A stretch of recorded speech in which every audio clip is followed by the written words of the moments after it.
एक बार की बात है, रामू और शामू नाम के दो मित्र थे। रामू स्वभाव से आलसी और कामचोर था। वो हर वक्त कोई काम करने या मेहनत करने से पीछे हटता था। रामू की माँ अक्सर उसे डांटती रहती। अरे कल मुहे कुछ काम कर ले, कब तक घर पर दिन भर बैठा मुफ्त की रोटियां, जब देखो सोता रहता है निकम्मा। अरे माँ क्यों सारा दिन मुझ पर चिल्लाती रहती हो, कर लूंगा काम, अभी तो मेरी सोने और खाने पीने की उम्र है। ये बोल के रामू गुस्से में पैर पटकते हुए घर से बाहर जाने लगा। तभी शामू आ गया और बोला, अरे दोस्त इतने गुस्से में कहाँ भाग रहे हो, रुको रुको। अरे शंभू, माँ सारा दिन बोलती रहती है काम कर काम कर, काश ऐसा हो मुझे कोई काम ना करना पड़े, बस आराम कर खाने को मिलता रहे, फिर तो जिंदगी के मजे ही मजे हैं। ये ख्याली पुलाव बनाना छोड़ो और मुझे किसी काम से दूसरे शहर जाना है, तुम भी साथ चलो, इसी बहाने थोड़ा मन भी बहल जाएगा। चल यार शंभू, इसी बहाने माँ की डांट से कुछ देर के लिए बच जाऊंगा। अब दोनों शहर की ओर रवाना हो गए। चलते चलते शामू ने बोला, रामू थोड़ी देर यहाँ रुककर विश्राम कर लेते हैं, वैसे भी रात हो चुकी है। दोनों वहीं एक पेड़ के नीचे बैठ गए। रामू की नजर पेड़ की टहनी पर कुछ चमकती हुई चीज पर पड़ी। उसने बोला, शामू ये क्या चमक रहा है, आओ देखें क्या है। अरे दोस्त रहने दो, पता नहीं क्या है, हम यहाँ से चलते हैं। तुम भी खामखा डरते हो, एक बार पेड़ पर चढ़कर देखो सही, आखिर है क्या। दोनों जैसे ही पेड़ पर चढ़ने लगे तभी उन्हें एक आवाज आई, रुको।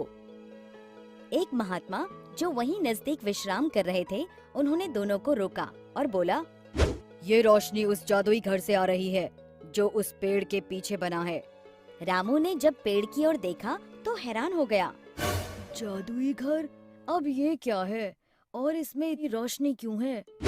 इस घर की एक खासियत है, इसमें रहने वाले व्यक्ति को कोई भी काम नहीं करना पड़ता और ना ही कोई मेहनत करनी पड़ती है, बस आराम से बैठकर खाओ और सो जाओ। इस घर में अपने आप सब कुछ उपस्थित हो जाता है और वो भी बिना परिश्रम के। रामू की आंखों में एक चमक सी दौड़ गई और वो बोला, सच में महाराज जी, इस घर में रहने वाले व्यक्ति को कोई मेहनत का काम नहीं करना पड़ता। हाँ बिल्कुल ऐसा ही है इस जादुई घर में। रामू ने मन ही मन सोचा, काश इस घर में रहने को मिल जाए, फिर तो आराम की ही जिंदगी गुजरे, ना कोई मेहनत करनी पड़े और ना रोज रोज माँ के ताने सुनने को मिले। रामू महात्मा जी से बोला, महात्मा जी अगर मुझे इस घर में रहने को मिल जाए तो आपकी बड़ी कृपा होगी। हाँ रह सकते हो, पर इसके लिए तुम्हें एक बात याद रखनी होगी, यदि तुमने एक बार इस जादुई घर में प्रवेश कर लिया तो फिर मेरे बुलाए बिना तुम कभी बाहर नहीं आ सकते। अब रामू सोचने लगा कि मुझे तो बस मेहनत करने से बचना है, ऐसे आलीशान जादुई घर को छोड़कर कौन आना चाहेगा जहाँ सब कुछ अपने आप मिल जाता है। दोस्त ये तुम क्या सोच रहे हो, चलो चलते हैं यहाँ से, देर हो रही है। तुम जाओ, मैं अब इसी जादुई घर में रहूंगा।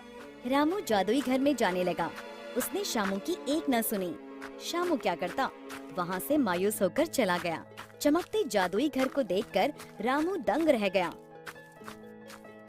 जैसे ही उसने घर के भीतर प्रवेश किया, घर का दरवाजा बंद हो गया। रामू बहुत खुश था। उसने सोचा, बहुत थक गया हूँ, अब कुछ खाने को मंगवाता हूँ, मुझे भूख लगी है, कुछ खाने को दो। ढेर सारे पकवान रामू के सामने लग गए। रामू इतने ढेर सारे पकवान देखकर खुशी से चिल्लाया, इतने सारे पकवान और वो भी बैठे बैठे, अब आएगा ना जिंदगी का मजा। भोजन करने के पश्चात रामू ने सोचा, थोड़ी देर सो जाता हूँ, बहुत नींद आ रही है। रामू सो गया। कुछ देर बाद वो सोकर उठा और फिर कुछ खाने के लिए मंगा। फिर उसके आगे ढेर सारे पकवान आ गए। कुछ दिनों तक ऐसे ही चलता रहा। रामू जो मांगता जादुई घर में उसे वही खाने को मिल जाता। अब धीरे धीरे रामू ऊबने लगा, क्योंकि उसके पास खाने और सोने के अलावा कुछ करने को था ही नहीं। उसी एक घर में खाओ और सो जाओ। उसको समझ नहीं आ रहा था कि क्या करे, पर ये उसकी खुद की इच्छा थी कि उसे ऐसी जिंदगी मिले जहाँ मेहनत करे बिना सब कुछ मिल जाए। पर कब तक आप बिना हाथ पैर हिलाए बिना पसीना बहाए कोई काम किए बिना बैठकर खा सकते हो? रामू जोर जोर से चिल्लाने लगा, महात्मा जी, मुझे इस घर में नहीं रहना, मुझे यहाँ से बाहर जाना है। मैं मेहनत करके कमा कर खा लूंगा, पर यहाँ तो मैं पागल हो जाऊंगा। माँ, मेरा मित्र शंभू कोई भी नहीं है, मुझे उनके साथ ही रहना है। महात्मा जी, मुझे वापस भेज दो मुझे महात्मा जी। चिल्लाते हुए अचानक से रामू को आवाज आई, अरे निकट्ठू, उठ जा, सूरज सर पर चढ़ाया है, कोई काम ढूंढ ले, अपने मित्र शंभू से कुछ सीख ले, वो कितनी मेहनत करता है। रामू टपक से उठा और घबराया हुआ बोला, माँ तुम, मैं जादुई घर से बाहर आ गया या फिर कोई सपना देख रहा था? रामू को समझ आ गया था कि बिना मेहनत किए जीवन बेकार है। शिक्षा, हमें हमेशा परिश्रम करते रहना चाहिए, क्योंकि परिश्रम का फल सदैव मीठा होता है। दोस्तों, हमें उम्मीद है कि आपको हमारी ये कहानी पसंद आई होगी। कृपया हमारे चैनल को सब्सक्राइब करें और सभी अपडेट्स के लिए बेल आइकन जरूर दबाएं। और हाँ, वीडियो लाइक और शेयर करना मत भूलिएगा। Bye bye.